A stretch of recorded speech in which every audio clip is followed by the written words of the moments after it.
I found out that I'm the other woman and I'm married. And no, before anyone asks, this is not one of those situations where I cheated or I knew or that I ignored red flags on purpose. That's actually the part that's messing with my head the most because I really thought that I was the wife.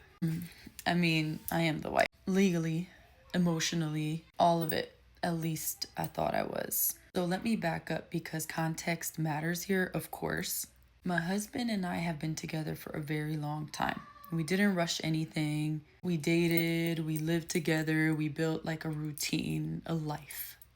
We had our own little traditions, like the same shows we watched together. We shopped at the same place. We had such a dedicated life. It was just so beautiful and normal. Nothing about my life felt fake. And I think that's why this hit me so hard. Because this didn't start with some like huge dramatic moment. It started with something so little, so small, almost stupid. Started to guard his phone more, not in a dramatic way, like not hiding it under pillows or anything like that. It was more subtle, like turning the screen slightly so that I wouldn't be able to see it. Stuff you can easily explain with a simple explanation. Stuff you can easily explain away if you love someone or they feel a little paranoid. And you don't want them to be paranoid. And that's exactly what I did. I explained it away. I told myself he's stressed from work, he works too much, all of those excuses that you make. And so I simmered it down to I'm overthinking. Because, of course, that's what you do when nothing else in your marriage feels wrong. It was like he was physically there, but mentally he was definitely somewhere else.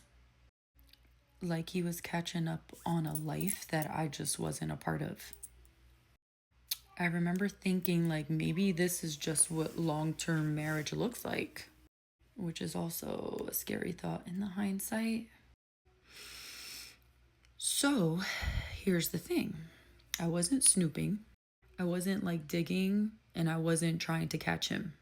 It was just one night I needed a document. Like, I think it was like an insurance document. And his email was logged into our Apple computer, which isn't weird because we always had each other's stuff like that. But I searched for the document. Something else came up, an email thread.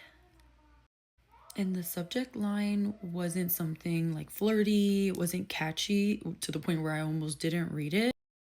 Almost. I'm not going to read messages or anything like that, but I will say this. It didn't sound like an affair, it sounded like a marriage. It was the tone, the familiarity, like the way that she talked to him and the way that he responded. There wasn't like secrecy in the language. There was nothing like, no, we shouldn't be doing this, no guilt. It was definitely domestic. Plans, jokes, routines, travel, all of it.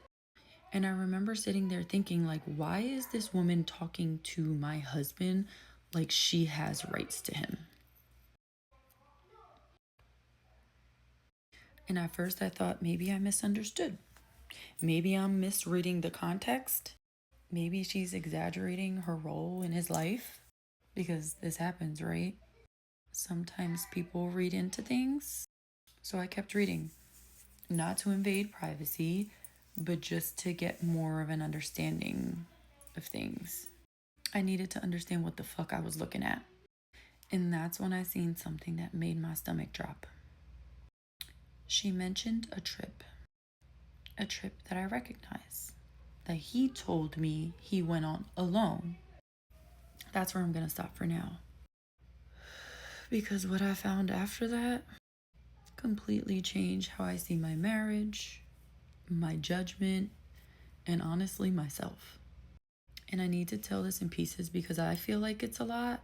And I know that if I don't slow down, I'm gonna skip a lot. of very important pieces of information.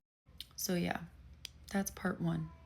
And if you're thinking there's absolutely no way that things can get worse, that's what I thought too.